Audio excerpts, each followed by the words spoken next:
Welcome to Amrutam, a daily thematic diet show.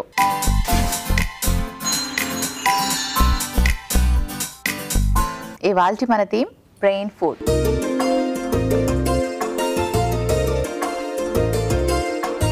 Brain యాక్టివ్గా ఉండాలి అంటే ఎటువంటి డైట్ తీసుకోవాలి అన్నది ఈ థీమ్లో మనం మాట్లాడుకుంటున్నాం కదండి. ఎస్పెషలీ చిన్నపిల్లలు బ్రెయిన్ యాక్టివ్గా ఉండాలి, వాళ్ళ ఎదుగుదలకి ఏమాత్రం ఎఫెక్ట్ కాకూడదు అంటే అసలు ఎటువంటి ఫుడ్ ఇవ్వాలి అండ్ అలాగే ఏవి వాళ్ళకి ఇవ్వకుండా మనం జాగ్రత్త పడాలి, ఏవి ఇవ్వకుండా అనేసరికి ట్యాబ్స్ కానీ మొబైల్ ఫోన్స్ కానీ వాళ్ళకి ఎలా ఎఫెక్ట్ చేస్తాయి బ్రెయిన్ అనే విషయం ఈరోజు మాట్లాడుకుందాం.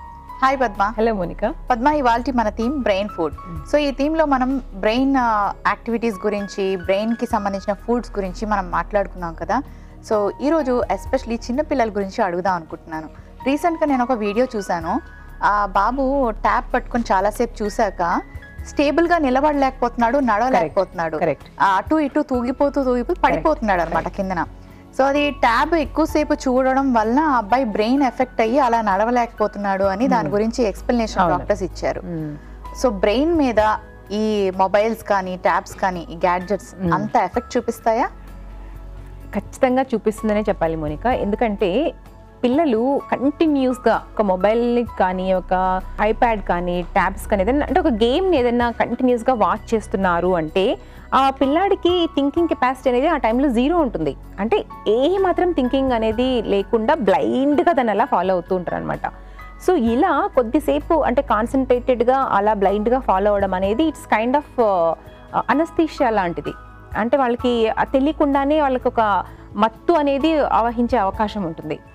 That effects in the central brain system అనమాట. సో అలాంటప్పుడు ఏమవుతుందంటే అది ఒకలాంటి అండ్ దట్టు ఆ టైప్ ఆఫ్ గేమ్స్ ఎలా ఉంటాయంటే ఏదర్ కార్ రేసింగ్ కానీ లేదా ఒక గన్ ఫైటింగ్ కానీ మోస్ట్ ఆఫ్ ద గేమ్స్ అలాగే ఉంటున్నాయి. సో అవన్నీ ఏంటంటే ఒక బ్లడ్ ప్రెషర్ లెవెల్స్ని ఇంక్రీజ్ చేసి వాళ్ళ బాడీలో బ్లడ్ ఫ్లోని ఇంక్రీజ్ చేసి లైక్ యూనో ఒక భావోద్వేగం అనేది వాళ్ళకి ఆ టైంలో కలుగుతూ ఉంటుంది. అంటే that totally affects on the central nervous system. So no gadgets at all to పిల్లలు కదా. అన్ఫార్చునేట్లీ మనము అది జీరో చేయటం అనేది చాలా టఫ్ ప్రజెంట్ సిచ్యుయేషన్లో. మంత్స్ బేబీస్ నుంచి కూడా they know how to swipe the phone. So అలాంటి జనరేషన్లో ఉన్నటువంటి ఈ పిల్లలకి మరి ఎలా బ్రెయిన్ హెల్త్గా ఉంచుకోవాలి, అవి ఎలా అవాయిడ్ చేయాలి అంటే కంప్లీట్ అవాయిడ్ చేయడం అనేది maybe it's very tough because lots of peer pressure and kids. మనం వాళ్ళకి కొనివ్వకపోయినా ఒక బర్త్డే పార్టీకో లేదా ఒక పక్కింటి పిల్లాడితో ఆడుకోవటానికి వెళ్ళినప్పుడు ఉంటాయి. అందరి ఇళ్ళలోది మనం అవాయిడ్ చేయలేము, మన ఇంట్లో మనం అవాయిడ్ చేసినా సరే. సో వెళ్ళినప్పుడు వాళ్ళకి ఏమవుతుందంటే ఆ ప్రీ ప్రెషర్ వచ్చేస్తుంది, నా దగ్గర ఎందుకు లేదు, వాళ్ళ దగ్గర ఉంది కదా, నేను ఎందుకు ఆడకూడదు. సో ఇలాంటివి డీల్ చేయడం అనేది చాలా చాలా important. At the same time పిల్లల ఫుడ్ మీద కూడా అంతే ఫోకస్ పెట్టడం కూడా చాలా ఇంపార్టెంట్. అసలు బ్రెయిన్ డెవలప్మెంట్ అన్నది మదర్ వూమ్లో ఉన్నప్పుడు బేబీకి ఏ మంత్లో స్టార్ట్ అవుతుంది? ఆల్మోస్ట్ సెకండ్ ట్రైమిస్టర్ నుంచి కూడా బ్రెయిన్ డెవలప్మెంట్, బ్రెయిన్ అనేది ఫామ్ అవ్వడం కానీ ఒక హెల్తీ బ్రెయిన్ అనేది మనము డెవలప్మెంట్ అనేది అప్పటి నుంచి ఎఫెక్టివ్గా స్టార్ట్ అవుతుందని చెప్పొచ్చు. ఓకే, సో ఆ టైం నుంచే మదర్ కరెక్ట్గా ఫుడ్ తీసుకుంటేనే ఆ బేబీ బ్రెయిన్ డెవలప్మెంట్ బాగుంటుందా? Yes, exactly. అందుకని జనరల్గా సజెస్ట్ చేస్తూ ఉంటారు సెకండ్ ట్రైమిస్టర్ నుంచి మీ డైట్ చాలా ఫోకస్డ్గా ఉండాలి అని చెప్పేసి. ఎప్పుడైనా కానీ మన అంటే ప్రెగ్నెంట్గా ఉన్నప్పుడు కానీ ఈవెన్ ప్రీ ప్రెగ్నెన్సీ, మనం చాలాసార్లు ప్రీ ప్రెగ్నెన్సీ గురించి కూడా మాట్లాడుకున్నాము. సో ఫోలిక్ యాసిడ్ ఇస్ చాలా చాలా ఇంపార్టెంట్ అండ్ అలాగే హెల్తీ ఫ్యాట్స్ చాలా ఇంపార్టెంట్. ఇవి రెండు ఏంటంటే ఎనీ న్యూరలాజికల్ డిఫెక్ట్స్ అనేది లేకుండా బేబీ యొక్క ఐక్యూ డెవలప్ అవ్వటానికి కానీ పిల్లాడు పుట్టిన తర్వాత వాళ్ళు యాక్టివ్గా ఉండాలి అన్న these are the healthy fats and this folic acid, all these things really help అనమాట. సో డ్యూరింగ్ దట్ టైమే కాదు, పిల్లాడు పుట్టినప్పటి నుంచి కూడా మనం అలాంటి balanced meal where we are lacking of those healthy fats. So healthy fats అంటే నాకు గుర్తొచ్చింది, మొన్న ఎక్కడో చూశాను, మైనీస్ పిల్లాడికి ఎంత ఇష్టమో. ఐ థింక్ వాళ్ళు అడుగుతారు కదా ఎంత వేయాలమ్మా అంటే వేయించుకుంటూనే ఉన్నాడు అసలు. ఎందుకంటే that boy like that mayonnaise అనమాట. So that mayonnaise, yes, of course it is fat, but is it a good fat or bad fat అనుకుంటే it's definitely bad fat. Contains lot of saturated fat, so that is totally harm for the health. అలాంటి food తిన్నారు, ఎక్కువ సార్లు అలాంటి food తిన్నారు అంటే మందకొడిగా తయారవడం అనేది మాత్రం గ్యారంటీ. సో అలాంటి ఫ్యాట్స్ని అవాయిడ్ చేయండి. హెల్తీ ఫ్యాట్స్ని వేరెల్స్ మనకు నట్స్ నుంచి, సీడ్స్ నుంచి, ఆలివ్ ఆయిల్ కానివ్వండి, అలాగే సెసమీ ఆయిల్ కానీ లేదా ఎనీ నట్స్, సీడ్స్ మెయిన్గా చాలా ల్యాకింగ్ మనము పిల్లలకి పెట్టడం. సో అలాంటివన్నీ ఏం చేస్తారంటే అంటే మనము ఇచ్చినా వాళ్ళు తినరు, తిన్నా మహా అంటే 1-2 తింటారు, ఆపేస్తారు. సో అవన్నీ ఏం చేయండి అంటే గ్రైండ్ చేసి పౌడర్ రూపంలో తయారు చేసి వాళ్ళకి ఒక మిల్క్ షేక్లో కానీ లైక్ ఎనీ ఆఫ్ ద డ్రింక్లో కానీ లైక్ ఎనీ ఆఫ్ ద ఫుడ్లో కానీ ఏదో ఒక రూపంలో కలిపి ఇవ్వడం అనేది చాలా ప్రాక్టికల్గా అది చేస్తే తప్ప ఆ హెల్తీ ఫ్యాట్ అనేది వాళ్ళకి రీచ్ చేయలేం. ఓకే పద్మ, సో ఇప్పుడు సీడ్స్ గురించి చెప్పారు కదా, అలాగే ఇప్పుడు పిల్లలు ఎప్పుడైతే చిన్నప్పుడు లైక్ మంత్స్ బేబీ నుంచి వాళ్ళకి సాలిడ్ ఫుడ్ ఇవ్వడం అలవాటు చేస్తారో అప్పటి నుంచి వాళ్ళ డైట్లో ఏమేమి ఇస్తే బ్రెయిన్ డెవలప్మెంట్ బాగుంటుంది? స్టార్టింగ్ అంటే 6th మంత్లో కేవలం రైస్తోనే స్టార్ట్ చేస్తాము. అండ్ ఇలాంటి ఫ్యాట్స్ ఏదైతే ఉంటుందో అది కొంచెం డైజెషన్ అనేది హై ఫ్యాట్ అండ్ ప్రోటీన్ కాబట్టి చిన్న పిల్లలకి డైజెషన్ కొంచెం ఇబ్బందిగా ఉంటుంది. సో 9th 10th మంత్ నుంచి వాళ్ళకి అలాంటి స్టార్ట్ చేయడం మంచిది. అండ్ బిఫోర్ దాట్ స్టిల్ మనకు పిల్లలకి అలవాటు చేయడం ఏంటి హెల్తీ ఫ్యాట్స్ అంటే avocado is a very good fruit. బాగా మాగిన తర్వాత దాన్ని పిల్లలకి ఫీడ్ చేయడం చాలా చాలా హెల్తీ వే అని చెప్పొచ్చు. దొరికిన వాళ్ళు అలా ట్రై చేయండి. అండ్ బ్రాకలీ ఒకటి చాలా మంచిది ఎదిగే పిల్లలకు. సో అంటే ఇవన్నీ కూడా బిఫోర్ 9th మంత్.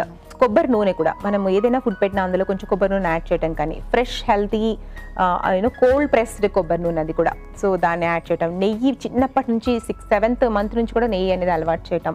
సో ఇవన్నీ కూడా బ్రెయిన్ ఎంపవర్ని ఇంక్రీజ్ చేస్తూ ఉంటాయి. And then further 10th month నుంచి అలా ఏంటంటే ఇలాంటి నట్స్ని ఒక్కొక్క నట్టు ఒక్కసారి కానీ ట్రై చేయండి ఫస్ట్ ట్రై చేసినప్పుడు మాత్రం. సో ఫస్ట్ ఆల్మండ్స్తో స్టార్ట్ చేయండి, దెన్ క్యాషూ స్టార్ట్ చేయండి, then walnuts, then Brazil nuts, ఇంకా బోల్డ్ నట్స్ ఉన్నాయి, లేదంటే సీడ్స్ ట్రై చేయటం. సో అలా ఒక్కొక్కసారి ఒక్కొక్క నట్టు వాళ్ళకి అలవాటు చేస్తూ 2 years ఏజ్ వచ్చేసరికి వాళ్ళకి ఆల్ టైప్స్ ఆఫ్ ఫుడ్ని మనం ఇంట్రడ్యూస్ చేసాము అంటే ఫర్దర్ వాళ్ళ లైఫ్లో నాకు అది వద్దు, నేను ఇది తినను, నాకు అది పడదు, అలాంటివి లేకుండా ఉండటానికి మనం స్కోప్ ఇవ్వచ్చు. ఓకే పద్మ, అండ్ ఇంతే కాకుండా చాలా మంది పిల్లలకి స్కూల్కి వెళ్ళేటప్పుడు కానీ లేకపోతే స్కూల్ నుంచి వచ్చేటప్పుడు కానీ మదర్స్ బాదాం అలాగే పిస్తా ఇవన్నీ వాల్నట్స్ ఇవన్నీ కూడా కొంచెం నానబెట్టి ఇవ్వడం, వాటర్లో సోప్ చేసి ఇవ్వడం అలా చేస్తూ ఉంటారు కదా. కొంతమందికి మార్నింగ్ టైం కుదరనప్పుడు ఈవినింగ్ స్నాక్స్ ఇచ్చేటప్పుడు ఇస్తూ ఉంటారు. సో ఇది కరెక్ట్గా ఏ టైంలో ఇవ్వాలి అండ్ ఎన్ని ఇస్తే మంచిది? అంటే ఏ టైంలో అయినా తీసుకోవచ్చు, ప్రాబ్లం లేదు. కాకపోతే ఏంటంటే మనం పొద్దునే ఎందుకు ఆల్మండ్స్ నానబెట్టుకొని తింటున్నాము అంటే ఆ టైంలో కనుక మనం సోక్డ్ ఆల్మండ్స్ కనుక తీసుకున్నాము అంటే మన స్టమక్లో ఒక హెల్తీ బ్యాక్టీరియా అనే ఒక హెల్తీ ఎంజైమ్స్ని మనము క్రియేట్ చేయొచ్చు. And morning protein with fat food is very very effectively impacts in our body అనమాట. So that is the only reason morning almonds తినండి అని చెప్పడానికి. బట్ మార్నింగే కాదు ఏ టైంలో అయినా తీసుకోవచ్చు. ఒక స్నాక్ లాగా తీసుకున్నాము అంటే అది మరీ మంచిది. సో ఈవినింగ్ అయినా తీసుకోవచ్చు, నాట్ ప్రాబ్లమ్, స్కూల్ నుంచి వచ్చిన తర్వాత పిల్లలు. అండ్ అలాగే కొంతమంది పిల్లలు ఉంటారు వాళ్ళు అస్సలు ఈ డ్రై నట్స్ అండ్ సీడ్స్ తినరు. సో మదర్స్ కొంతమంది వింటూ ఉంటాం, మనం కూడా చాలాసార్లు ఈ ఐడియా ఇచ్చాము, అంటే అన్ని డ్రై రోస్ట్ చేసి పౌడర్ పట్టేసి ఆ పౌడర్ని ఎందులో వేసి ఇవ్వడం, అలా కూడా ఇస్తే మంచిదే అంటారా? పాలల్లో కానీ లేకపోతే ఏదైనా ఎనీ ఆఫ్ ద ఫుడ్ దాంతో వాళ్ళకి ఇంట్రెస్టింగ్గా, ఫర్ ఎగ్జాంపుల్ చపాతీనే తింటారు పిల్లలు, ఆ చపాతీ పిండిలో కలిపేసుకొని చపాతీ చేసేసుకోవచ్చు. That's not at all A problem. So either way the nuts and seeds has to go inside the stomach. And not only nuts, non vegetarians అయితే చక్కగా ఫిష్ ట్రై చేయొచ్చు. బట్ ఆ ఫిష్ కూడా చాలాసార్లు చెప్పాను మీకు, డీప్ ఫ్రై ఫామ్లో ఎప్పుడు కూడా ఇవ్వకండి. సో మెయిన్గా అలాంటి హెల్తీ ఫిష్ అని చెప్పుకుంటే మనకు salmon is one variety of, అంటే వాట్ ఎవర్ ఇట్ ఈస్ కొంచెం ఫ్లెష్ ఎక్కువగా ఉన్నటువంటి ఫిష్ని చూస్ చేసుకొని పిల్లలకి ఇస్తే మంచిది. ఓకే పద్మ, ఇవాళ మన థీమ్ బ్రెయిన్ ఫుడ్స్లోని చిన్నపిల్లలకు సంబంధించి ఎటువంటి ఫుడ్ ఇవ్వాలి బ్రెయిన్ డెవలప్మెంట్కి, అలాగే వాళ్ళ యాక్టివిటీస్ ఎలా ఉండాలి అనే విషయాలు మాట్లాడుకున్నాం. ఎటువంటి రెసిపీస్ ప్లాన్ చేశారు? చూసారు కదండి, ఇవాళ మన బ్రెయిన్ ఫుడ్స్లో పిల్లల గురించి మాట్లాడుకున్నాము. చాలా విషయాలు, చాలా ఇంపార్టెంట్ మ్యాటర్ మనం మాట్లాడుకున్నాము. సో వీటిల్లో కొన్నైనా సరే ఫాలో అవ్వండి మీ పిల్లలు హెల్తీగా పెరగాలి అంటే. మరి అలాంటి హెల్తీ డిషెస్ కూడా మేము ఇవాళ మీకు తయారు చేసి చూపించబోతున్నాము. ఇందులో ఫస్ట్ రెసిపీ వచ్చేసి పల్లి కొబ్బరి చట్నీ, అలాగే సెకండ్ రెసిపీ పల్లి సాలడ్. ఇవాళ మన థీమ్ బ్రెయిన్ ఫుడ్లో మన ఫస్ట్ రెసిపీ పల్లి కొబ్బరి చట్నీలో మెయిన్ ఇంగ్రీడియంట్స్లో గల పోషక విలువలు ఏంటో ఇప్పుడు చూసేద్దాం. సో మరి ఇవాళ మన ఫస్ట్ రెసిపీ వచ్చేసి పల్లి కొబ్బరి చట్నీ. మరి ఇందాక నేనేమో బోల్డ్ నట్స్ తినండి, సీడ్స్ తినండి అని చెప్పాను కదండి. మరి అందరికీ కూడా అవి తెచ్చుకొని తినడం అనేది అంత ప్రాక్టికల్ కాకపోవచ్చు కదా. మరి అలాంటి వాళ్ళు మరి వాళ్ళ పిల్లలకి హెల్తీగా ఎలా ఫ్యాట్ ఇవ్వాలి అంటే these two are also a good option అని చెప్పచ్చు. అంటే పల్లీలు అలాగే కొబ్బరి. సో పల్లీల గురించి మాట్లాడుకుంటే మనకి ఇందులో నుంచి కూడా పిల్లలకి ఎలాంటి బ్రెయిన్ పవర్ కానీ లేదా మజిల్ ఇంప్రూవ్మెంట్ కానీ ఇలా హెల్తీ బాడీ కానీ ఇలాంటివన్నీ కావాలంటే మంచి ప్రోటీన్ సోర్స్ అనేది అవసరం. సో ఆ ప్రోటీన్ మనకి పల్లీల నుంచి కూడా చక్కగా లభిస్తుంది. అండ్ ఇందాక చెప్పుకున్నటువంటి హెల్తీ ఫ్యాట్స్ కూడా మనకి ఇందులోంచి లభిస్తుంది. ఇందులో సాచురేటెడ్ ఫ్యాట్ ఉన్నమాట వాస్తవమే, కానీ మోనో అన్సాచురేటెడ్ ఫ్యాటీ యాసిడ్స్ కూడా మనకి ఇందులోంచి లభిస్తుంది. And that helps for brain healthy brain అని కూడా చెప్పుకోవచ్చు. And not only that, calcium కానీ ఐరన్ కానీ లినోలిక్ యాసిడ్ కానీ లైక్ సెలీనియం, మెగ్నీషియం ఇలాంటివన్నీ కూడా మనకు పల్లీల నుంచి లభిస్తుంది. అది పిల్లల ఎదుగుదలకి చాలా చాలా ఇంపార్టెంట్. సో ఆల్మండ్స్, వాల్నట్స్ ఇవి మేము కొనలేము అనే వాళ్ళు ఎవరైనా ఉన్నా కూడా ఇలాంటి ఫుడ్ అయినా సరే మీ పిల్లలకి ఎంకరేజ్ చేయండి. అండ్ ఇంకా పచ్చి కొబ్బరి కానీ లేదా ఎండు కొబ్బరి కానీ ఏదైనా కానీ మనకు చాలా అందుబాటులో ఉన్నటువంటి అందరికీ అవైలబుల్గా ఉన్నటువంటిది. ఇందులో కూడా హెల్తీ ఫ్యాట్స్ అనేది చాలా రేట్లు ఎక్కువగా ఉంటుంది. ప్రోటీన్ కంటెంట్, కాల్షియం, ఐరన్ ఇవన్నీ కూడా చాలా ఉంటుంది. సో మీరు అలా ఎవరైనా కొనలేము అనుకున్న వాళ్ళు కూడా ఇలాంటి హెల్తీ ఫుడ్స్ని ఎక్కువగా మీరు తయారు చేస్తూ ఇంట్లో పిల్లలకి ఇచ్చినా సరే వాళ్ళ బ్రెయిన్ అనేది హెల్తీగా ఉంచుకోవచ్చు. సో సింపుల్ రెసిపీ అండి, కాకపోతే ఇలాంటి చిన్న చిన్న ఆల్టరేషన్స్ మనము అంటే నట్స్కి బదులుగా ఎలా మనం ప్లాన్ చేసుకోవచ్చు హెల్తీ ఫ్యాట్ అంటే ఇలాంటి రెసిపీస్ ద్వారా కూడా ప్లాన్ చేసుకోవచ్చు. మరి ఎలా తయారు చేయాలో చూసేయండి. పల్లి కొబ్బరి చట్నీలో మెయిన్ ఇంగ్రీడియంట్స్లో గల పోషక విలువలు ఏంటో తెలుసుకున్నారు కదా. మన సెకండ్ రెసిపీ పల్లి సాలడ్లో మెయిన్ ఇంగ్రీడియంట్స్లో గల పోషక విలువలు ఏంటో ఇప్పుడు చూసేద్దాం. సో మరి ఇవాళ మన సెకండ్ రెసిపీ వచ్చేసి పల్లి సాలడ్. సో సాలడ్స్ అంటే అసలు బోల్డ్ సాలడ్స్ తయారు చేసుకోవచ్చండి. మరి అందులో కూడా హెల్తీ ఫ్యాట్ ఉన్నటువంటి సాలడ్ అంటే మరి పల్లీల్ని ఎక్కువగా వేసేసుకుంటే అయిపోతుంది. అంటే మనకు నచ్చినటువంటి వెజిటబుల్స్ అన్నిట్లో ఇలా ఉడకబెట్టినటువంటి పల్లీలు వేసాము అంటే ఎస్ మనకి ఇందులోంచి ఒకటి ప్రోటీన్, మరి ఇందాక చెప్పుకున్నట్టుగా హెల్తీ ఫ్యాట్స్, మరి బ్రెయిన్ పెరుగుదలకు కానీ లైక్ బ్రెయిన్ హెల్త్గా ఉండటానికి మనము ఓవరాల్గా బాడీ హెల్త్గా ఉండాలి అన్న ఇలాంటి healthy fats and healthy proteins చాలా ఇంపార్టెంట్. మరి వెజిటబుల్స్ విషయం అంటారా, సో మన ఇష్టం అండి. ఇలాంటి వెజిటబుల్స్ మీకు ఇంట్రెస్ట్గా ఉన్నా అవన్నీ కూడా చక్కగా వేసేసుకోవచ్చు. ఇక్కడైతే మరి క్యారెట్, అలాగే దోసకాయ అండ్ స్ప్రింగ్ ఆనియన్స్ అంటే ఉల్లి కాడలు కూడా మనం ఇక్కడ ప్లాన్ చేసుకున్నాం. సో ఇలా డిఫరెంట్ వెజిటబుల్స్ తీసుకోవడం కూడా అంతే ఇంపార్టెంట్. ఎందుకంటే మనకు ఒక దాంట్లోంచి వైటమిన్ ఏ వస్తే ఒక దాంట్లోంచి వైటమిన్ సి వస్తుంది, అలాగే చక్కటి వైటమిన్ కే మనకి ఇందులోంచి లభిస్తుంది. అండ్ ఓవరాల్గా హెల్తీ ఫైబర్ ఎప్పుడు కూడా ఒకటి గుర్తుపెట్టుకోవాలి. సో మన బాడీలో ఏ పార్ట్ హెల్తీగా ఉండాలి అన్నా సరే బ్యాలెన్స్డ్ డైట్, సో అలాంటి బ్యాలెన్స్డ్ మీల్ని ప్లాన్ చేసుకోవడం చాలా ఇంపార్టెంట్. మరి మేము చూపించే రెసిపీస్ ఆల్మోస్ట్ అన్నీ కూడా అలాంటివే కాబట్టి చక్కగా ఫాలో అయిపోండి. ఈ రెసిపీ ఎలా తయారు చేయాలో చూసేయండి. పల్లి సాలడ్లో మెయిన్ ఇంగ్రీడియంట్స్లో గల పోషక విలువలు ఏంటో తెలుసుకున్నారు కదా. Thank you Padma. సతీష్ ఇలా అడుగుతున్నారు, సబ్జా సీడ్స్ హెల్త్కి మంచివి కాబట్టి ప్రతిరోజు రాత్రులు భోంచేసిన తర్వాత గ్లాస్ వాటర్తో తీసుకోవచ్చా, లేదా వేరే ఏదైనా విధంగా తీసుకోవాలా తెలియచేయండి. హలో సతీష్ గారు, సబ్జా గింజలు హెల్త్కి చాలా మంచిది. Because it contains lots of iron levels, calcium, good fats, fibre ఇవన్నీ కూడా ఉంటుంది. ఎస్పెషలీ కాన్స్టిపేషన్ ప్రాబ్లం ఉన్న వాళ్ళకి చాలా చాలా చక్కగా పనిచేస్తుంది. మీరు పడుకోవడానికి ముందుగా ఒక గ్లాస్ బటర్ మిల్క్లో కనుక ఇంకా నానబెట్టుకొని అది బాగా బల్జ్ అవ్వాలండి, మెయిన్ అది గుర్తుపెట్టుకోండి. సో బల్జ్ అయి నానిన తర్వాత గ్లాస్ బటర్ మిల్క్లో కనుక తీసుకున్నారు అంటే చాలా రకాలుగా మీ బాడీకి బెనిఫిట్స్. మన ఫస్ట్ రెసిపీ పల్లి కొబ్బరి చట్నీ.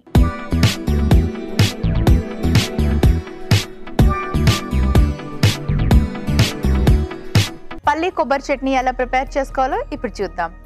పల్లి కొబ్బరి చట్నీ చాలా మందికి తెలుసు, కొంతమందికి ఏమో పల్లీలతో కొబ్బరి చట్నీ తయారు చేసుకోవడం రాదు, అందుకే చూపిస్తున్నాము. పల్లీల్లోని గుడ్ ఫ్యాట్స్, ప్రోటీన్స్ ఇవన్నీ ఉంటాయి. అండ్ అలాగే కొబ్బరిలో కూడా గుడ్ ఫ్యాట్స్ ఉంటాయి. మరి గుడ్ ఫ్యాట్స్ మన బ్రెయిన్ ఫంక్షనింగ్కి బాగా హెల్ప్ చేస్తాయి కాబట్టి గుడ్ ఫ్యాట్స్ ప్రతిరోజు తీసుకోవాలి. సో బ్రేక్ఫాస్ట్లో దోశలకి, ఇడ్లీలకి కొబ్బరి చట్నీ బాగుంటుంది కదండి. దాంతోపాటు కాస్త పల్లీలు యాడ్ చేసుకుంటే టేస్ట్ వస్తుంది. అలాగే మన బ్రెయిన్ ఫంక్షనింగ్కి బాగా హెల్ప్ చేస్తాయి గుడ్ ఫ్యాట్స్.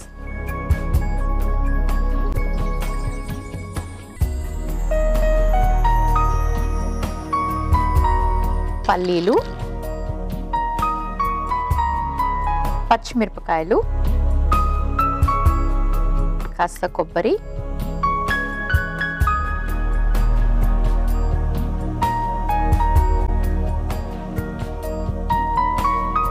కొంచెం ఉప్పు,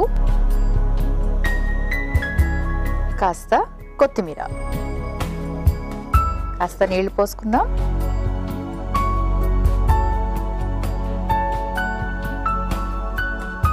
ఇప్పుడు ఇది గ్రైండ్ చేసుకోవాలి.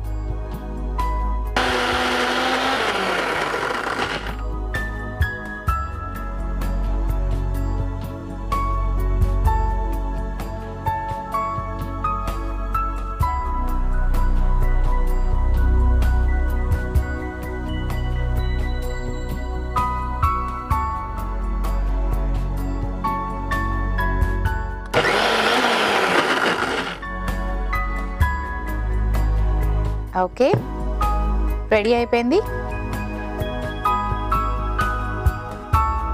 చాలామంది పల్లీల చట్నీ చేసేటప్పుడు ఆ పల్లీల మీద పొట్టు ఏదైతే ఉంటుందో అది కంప్లీట్గా తీసేస్తారంటే ఫస్ట్ తవా మీద వేయించి కంప్లీట్గా పొట్టంతా తీసేసి ఆ తర్వాత చట్నీకి యూస్ చేస్తారు.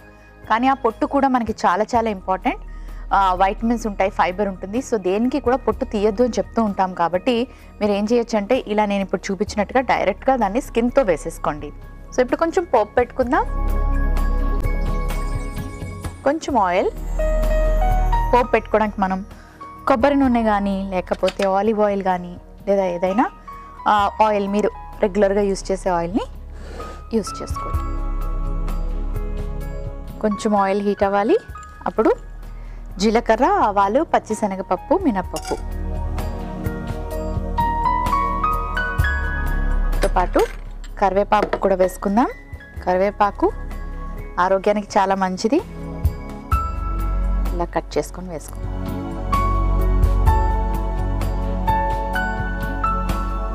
కొంచెం ఎండుమిరపకాయలు. ఒక సర్వింగ్ బౌల్ తెచ్చుకుంటాను.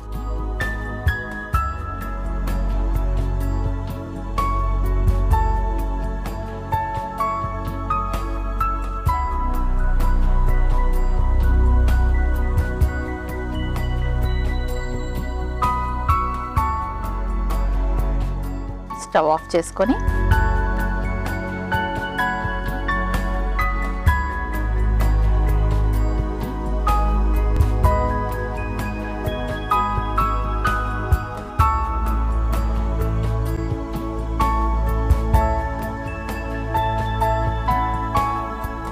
పల్లి కొబ్బరి చట్నీ రెడీ అయిపోయింది.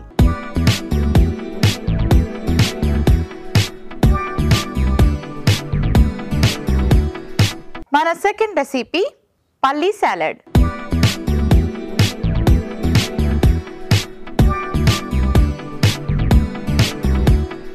పల్లీలతో సాలడ్ ఇప్పుడు ప్రిపేర్ చేసుకుందాం. సో పల్లీల్ని కాస్త బాయిల్ చేసి ఇలా రెడీగా పెట్టుకోవాలి. నార్మల్గా వేరుశనగ పలుకులు అంటారు కదా, అంటే వేరుశనగలు ఉంటాయి కదా, వాటిని ఉడకబెట్టి అందులోంచి తీస్తారు కదా నట్స్, అలాగైనా చేసుకోవచ్చు. లేదా మనకు మార్కెట్లో దొరికే పల్లీల్ని ఇలా మనం స్టీమ్ చేసి కూడా రెడీగా పెట్టుకోవచ్చు. ఆ తర్వాత ఇంకా మనకి చాలా ఉన్నాయి, వెజిటబుల్స్ యాడ్ చేసుకుందాం. ముందుగా పల్లీలు, ప్రోటీన్స్, గుడ్ ఫ్యాట్, వైటమిన్స్ ఉంటాయి.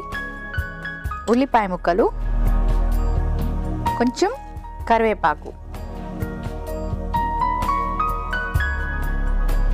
ఇలా చిన్న చిన్న పీసెస్ చేసి వేసేసుకోండి. అలాగే కొంచెం టొమాటో పీసెస్, క్యారెట్, ఇందులో మనకి వైటమిన్ ఏ ఉంటుంది. కుకుంబర్, వాటర్ కంటెంట్ చాలా ఎక్కువ ఉంటుంది, వైటమిన్ సి ఉంటుంది.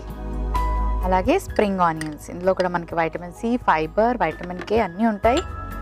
నెక్స్ట్ కొత్తిమీర వేసుకుందాం. కాస్త పెప్పర్ పౌడర్, మిరియాల పొడి, కొంచెం ఉప్పు, కాస్త నిమ్మరసం. ఇవన్నీ బాగా మిక్స్ చేసుకుందాం. సో పల్లీలు చాలా రుచిగా ఉంటాయి కదా. సో పల్లీలతో ఇలా చక్కటి వెజిటబుల్స్ యాడ్ చేసి మనం సాలడ్ ప్రిపేర్ చేసాం అనుకోండి, ఎంత టేస్టీగా ఉంటుంది. పిల్లలు ఇష్టంగా తింటారు. అంతేకాకుండా బ్రెయిన్కి గుడ్ ఫ్యాట్స్ చాలా మంచిది. పల్లీల ద్వారా గుడ్ ఫ్యాట్స్, ప్రోటీన్స్ అండ్ అలాగే వేసుకున్న వెజిటబుల్స్ అన్నిట్లోని బోల్డ్ అన్ని వైటమిన్స్ ఉన్నాయి. కాబట్టి కంప్లీట్గా ఒక బ్యాలెన్స్డ్ డైట్ ఇచ్చినట్టుగా అవుతుంది. సర్వింగ్ బౌల్ తెచ్చుకుంటాను.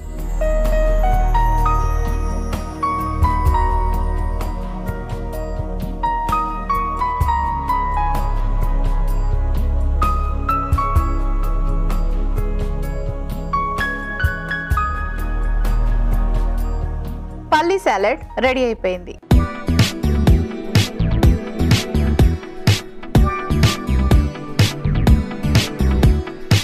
పల్లి కొబ్బరి చట్నీ అలాగే పల్లి సాలడ్కి కావలసిన పదార్థాలు, తయారీ విధానం మరోసారి చూసేయండి. పల్లి కొబ్బరి చట్నీకి కావలసిన పదార్థాలు: కొబ్బరి తురుము 1 కప్పు, పల్లీలు 1 కప్పు, కరివేపాకు కొద్దిగా, పచ్చిమిర్చి ముక్కలు 4, ఎండుమిర్చి 2, నూనె 1/2 టీ స్పూన్, పోపు దినుసులు 1 టీ స్పూన్, కొత్తిమీర కొద్దిగా. పల్లి కొబ్బరి చట్నీ తయారు చేసుకునే విధానం: ముందుగా మిక్సీ జార్ తీసుకొని అందులో పల్లీలు, పచ్చిమిర్చి ముక్కలు, కొబ్బరి తురుము, తగినంత ఉప్పు, కొత్తిమీర వేసి మిక్సీ పట్టుకోవాలి. తర్వాత పాన్ పెట్టి నూనె వేసి అందులో పోపు దినుసులు, కరివేపాకు, ఎండుమిర్చి వేసి పోపు పెట్టుకోవాలి. తర్వాత సర్వింగ్ బౌల్లోకి చట్నీ తీసుకొని పైనుంచి పోపు వేసి సర్వ్ చేసుకుంటే పల్లి కొబ్బరి చట్నీ రెడీ. పల్లి సాలడ్ కి కావలసిన పదార్థాలు: ఉడికించిన పల్లీలు 1 కప్పు, క్యారెట్ తురుము 1 కప్పు, ఉల్లిపాయ ముక్కలు 1 కప్పు, ఉప్పు తగినంత, నిమ్మరసం 1 టీ స్పూన్, మిరియాల పొడి 1/2 టీ స్పూన్, ఉల్లికాడ ముక్కలు 1 కప్పు, కొత్తిమీర కొద్దిగా, కరివేపాకు కొద్దిగా, టొమాటో ముక్కలు 1 కప్పు. పల్లి సాలడ్ తయారు చేసుకునే విధానం: ముందుగా ఒక బౌల్ తీసుకొని అందులో ఉడికించిన పల్లీలు,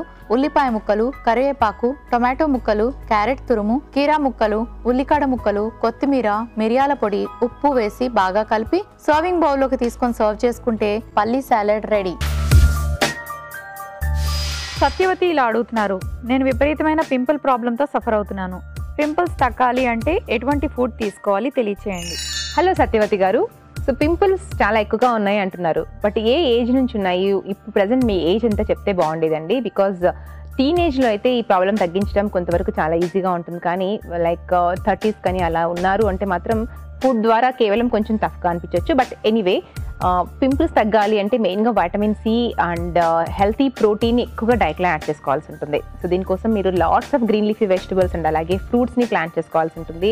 అండ్ హెల్తీ ప్రోటీన్స్ కోసం లైక్ ఎవ్రీడే ఎగ్ కానీ, చికెన్, పనీర్, ఇలాంటివి ఎక్కువగా లెగ్యూమ్స్ అండ్ పల్సెస్ని డైట్లో యాడ్ చేసుకోవాల్సి ఉంటుంది. And drink lots and lots of water to eliminate the toxins from the body. And avoid sun direct సన్ని కొంచెం అవాయిడ్ చేస్తూ ఉండండి. సో ఇలా చేస్తూ ఉంటే మేబీ తగ్గొచ్చేమో, ట్రై చేయండి. లేదు అంటే ఒకసారి డాక్టర్ని కన్సల్ట్ చేయండి. ఇవాల్టి మన థీమ్ బ్రెయిన్ ఫుడ్. పిల్లల బ్రెయిన్ ఎదుగుదల బాగుండాలి, యాక్టివ్గా ఉండాలి, వాళ్ళ చురుగ్గా ఉండాలి, మంచి ఆలోచన శక్తి ఉండాలి అంటే వాళ్ళకి ఎటువంటి ఫుడ్ ఇవ్వాలి అండ్ అలాగే గ్యాడ్జెట్స్కి ఎంత దూరంగా ఉంచితే అంత మంచిది అనే విషయాలు తెలుసుకున్నారు కదండి. మరి తప్పకుండా ఫాలో అవ్వండి. అండ్ అలాగే పిల్లల కోసమైనా పెద్దల కోసమైనా 2 చక్కటి రెసిపీస్ బ్రెయిన్ని ఎన్హాన్స్ చేసే, అంటే మన బ్రెయిన్ ఎదుగుదల బాగుండేలాగా చేసేది గుడ్ ఫ్యాట్స్ కాబట్టి వాటితో 2 చక్కటి రెసిపీస్ ప్లాన్ చేసాం. వీటిలో ఉండే న్యూట్రిషనల్ వాల్యూస్ని మరోసారి వినేద్దాం. పద్మ 2 రెసిపీస్ రెడీగా ఉన్నాయి. వీటిలో ఉండే న్యూట్రిషనల్ వాల్యూస్ని మరోసారి తెలియజేస్తూ ఈ 2 రెసిపీస్ ఏ టైంలో తీసుకుంటే బాగుంటుంది? చూసారు కదండి ఇవాళ మన బ్రెయిన్ ఫుడ్స్లో. సో చక్కగా బ్రెయిన్కి ఎలాంటి హెల్తీ ఫుడ్ కావాలి, పిల్లల్లో ఎలాంటి చేంజెస్ తీసుకురావాలి, ఇలాంటి విషయాలతో పాటుగా చక్కటి రెసిపీస్ కూడా చూసేసాము.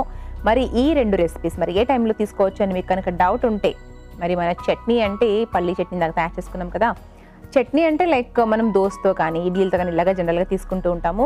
అండ్ మనం ఇందులో నుంచి కొంచెం చిల్లీ పౌడర్ అవి కొన్ని రిమూవ్ చేసామనుకోండి, మైనీస్ ప్లేస్లో కూడా మనం దీన్ని అప్లై చేసుకోవచ్చు అనమాట. ఎన్ని శాండ్విచెస్లో కానీ అలా కూడా మనం ఈ పేస్ట్ని యూస్ చేసుకోవచ్చు. మరి అలాగే మనం తయారు చేసుకున్నటువంటి పల్లి సాలడ్ని చూసారా, ఇది కూడా ఒక ఈవినింగ్ స్నాక్ లాగా కూడా పర్ఫెక్ట్గా ఉంటుంది. 2 కూడా మీ పిల్లలు చక్కగా ఎంజాయ్ చేస్తారు. అండ్ దట్ హెల్తీగా ఉండడం చాలా ఇంపార్టెంట్ కాబట్టి ట్రై చేయండి ఇలాంటి హెల్తీ ఫుడ్స్ ఇవ్వడానికి. హెల్తీగా హ్యాపీగా ఉండండి. Thank you Padma. Welcome Monica. చూసారు కదండి, బ్రెయిన్ డెవలప్మెంట్ అనేది చాలా ఇంపార్టెంట్. ఎందుకంటే ఏం చదవాలన్నా, ఏ ఉద్యోగం చేయాలన్నా, ఏ పని చేయాలన్నా బ్రెయిన్ బాగా పనిచేస్తేనే మన లైఫ్ బాగుంటుంది, మనం చక్కటి డెసిషన్స్ తీసుకోగలుగుతాం. సో మరి అంత ఇంపార్టెంట్ ఆర్గన్ అయిన బ్రెయిన్కి మీరు మంచి డైట్ ఇస్తున్నారా, మంచి ఫుడ్ తీసుకుంటున్నారా? ఒక్కసారి మిమ్మల్ని మీరు క్వశ్చన్ చేసుకోండి. ఒకవేళ మీరు కానీ ఏదైనా మిస్ అయినట్టుగా అయితే ఈ ఎపిసోడ్లో మేము అందించిన ఇన్ఫర్మేషన్ని యాడ్ చేసుకుంటూ మంచి రెసిపీస్ని, మంచి డైట్ని మీరు మీ ఇంట్లో అందరూ ఫాలో అవ్వండి. ఎస్పెషలీ పిల్లలకి ఇవ్వండి, అప్పుడు వాళ్ళ బ్రెయిన్ బాగా పనిచేస్తుంది. చూసారు కదా ఇవాల్టి మన థీమ్ బ్రెయిన్ ఫుడ్లో బ్రెయిన్కి సంబంధించిన ఫుడ్స్ ఏంటో తెలుసుకున్నారు కదా. మరి మీ డైట్లో తప్పకుండా ఇంక్లూడ్ చేసుకోండి. ఇలాంటి హెల్దీ రెసిపీస్ని ప్లాన్ చేసుకొని హెల్దీగా ఉండండి. ఇది ఇవాల్టి అమృతం. రేపటి అమృతంలో మరొక థీమ్తో మళ్ళీ కలుసుకుందాం.